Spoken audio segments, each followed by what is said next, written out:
হরে কৃষ্ণ। জ্যৈষ্ঠ মাসে কৃষ্ণপক্ষে অপরা একাদশীর মাহাত্ম্য।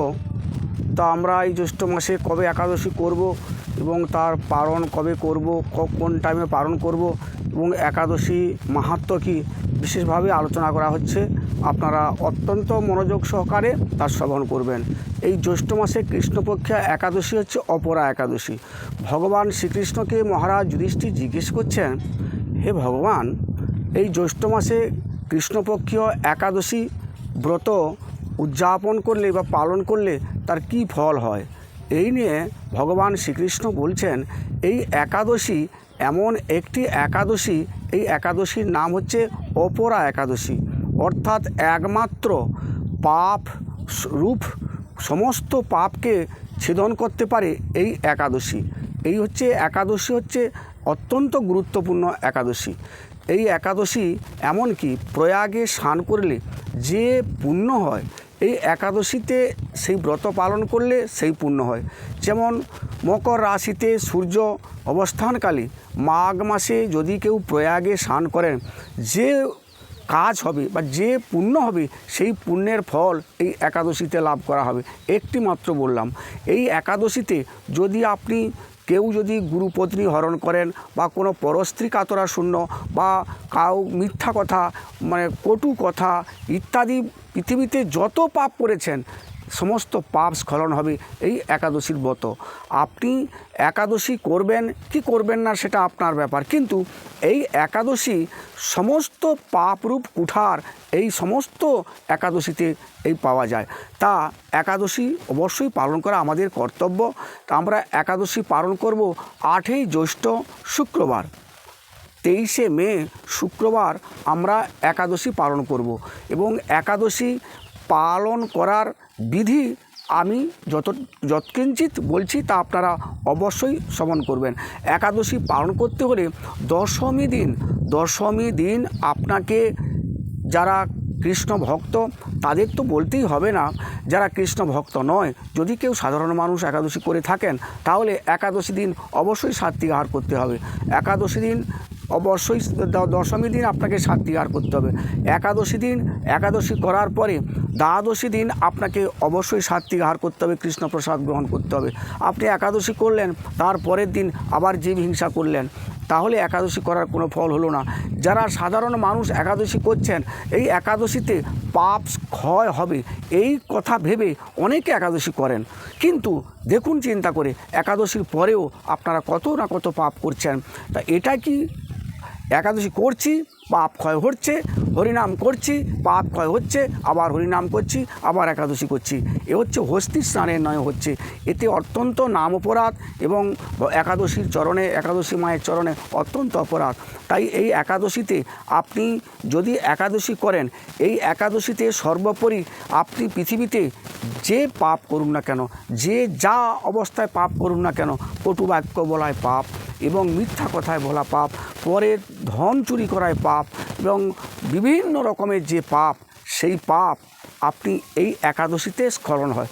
এই কথা জেনে আপনি একাদশী করলেন, করার পরে আবার তার একদিন দুদিন পরে আবার পাপ করলেন, এইখানটাতে আমার বক্তব্য। এইখানটা যদি ফিরে আসেন, একাদশী করছেন পাপ করছেন, আবার একাদশী শেষ আবার সেই পাপ করছেন, তাহলে এইখানটাতে অত্যন্ত গুরুত্বপূর্ণ জায়গা। আপনারা একাদশী করার পরে পাপ বুদ্ধি আপনি ত্যাগ করুন। প্রয়াগে স্নান করলে যেমন পাপ যায়, তেমনি এই একাদশী ব্রত করলেও সেই পাপ আমাদের দূরীভূত হয়, সেই পুণ্য আমরা অর্জন করব।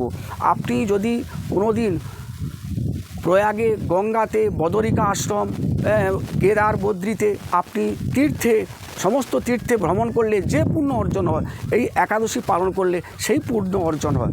তাই বলে কি আপনি কেদার, বদ্রী, হরিদ্বার, এই গঙ্গা স্নান আপনি করবেন না?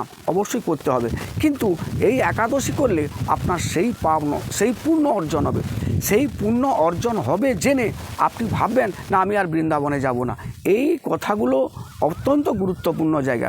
আপনি ভাবছেন যে একাদশী করে আমার সমস্ত পুণ্য বাড়িতে বসে থেকে হয়ে গেল, তাহলে আমি আর কেদার, বদ্রী, গঙ্গা স্নান করব না। তাই এই কথা আমাদের মন থেকে মুছে দিতে হবে। অবশ্যই তীর্থ ভ্রমণ করতে হবে, তীর্থে ভগবানের যে লীলাভূমি অবশ্যই দর্শন করতে হবে। এবং সবসময় মনে রাখতে হবে আমাদের একটাই কথা, যে আমরা হরিনাম করছি তারপরে পাপ করছি, এবং একাদশী ব্রত করছি, পাপ ক্ষয় হচ্ছে, তারপরে আবার পাপ করছি। এই দিকটা থেকে আপনাদের ফিরে আসতে হবে। যেমন ধরুন, একাদশী দিন অন্নদান নিষিদ্ধ।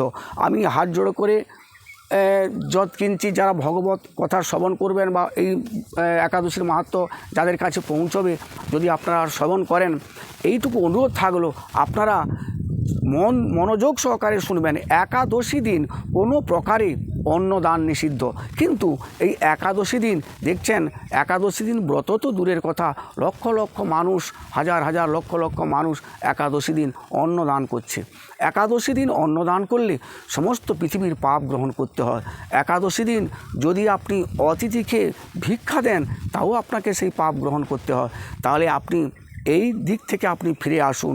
একাদশী করব আমরা 8ই জ্যৈষ্ঠ একাদশী করছি এবং শুক্রবার, এবং পারণ করব আমরা 9ই জ্যৈষ্ঠ শনিবার 9:22 মধ্যে আমরা পারণ করব, বা আপনারা পারণ করবেন 9:22 মধ্যে।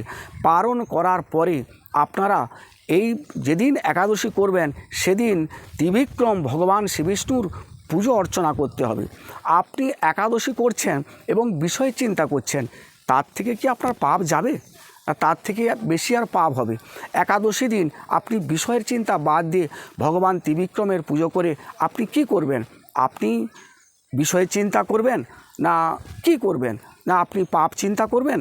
আপনি সারাদিন ভগবান ত্রিবিক্রম বাসুদেবের কীর্তন করবেন, এবং সারা দিন রাত্রি আপনি জাগরণ থেকে শ্রীমদ্ ভাগবত গীতা পাঠ, শ্রীমদ্ ভাগবত পাঠ এবং বিভিন্ন শাস্ত্র অধ্যয়ন, গোস্বামীগণের শাস্ত্র অধ্যয়ন এগুলো করলে, বা গুরুবর্গীয়দের কথা বিভিন্ন আলোচনা করলে আপনার তাতে অত্যন্ত মঙ্গলজনক। আপনি বুঝতে পারছেন না, আমরা বা আপনারা বুঝতে পারছেন না, কলিযুগের শ্রেষ্ঠ ব্রত হচ্ছে একাদশী ব্রত। এই একাদশী ব্রত যতদিন পর্যন্ত মানুষ নিষ্ঠার সহকারে একনিষ্ঠভাবে একাদশী না করছেন, তার মধ্য থেকে পাপ কোনো প্রকারই যাচ্ছে না এবং পাপ হচ্ছে। যেদিনকে মানুষ একাদশী করতে পূর্ণভাবে শ্রদ্ধার সহিত একাদশীর ব্রত পালন করতে জানবেন বা শিখবেন, তাহলে সেদিনকে কলিযুগে যে মানুষ তারা ধন্য হয়ে যাবে। কলির হাত থেকে আপনি রেহাই পেয়ে যাবেন। সেই একাদশী দিন মহাপ্রভুর লীলাকীর্তন শ্রবণ করবেন, থেকে জাগরণ থাকবেন সারা রাত্রি, সারাদিন জাগরণ থেকে আপনারা হরিনাম সংকীর্তন করবেন। এইটুকু পর্যন্ত আপনারা একাদশী করবেন। হরে কৃষ্ণ।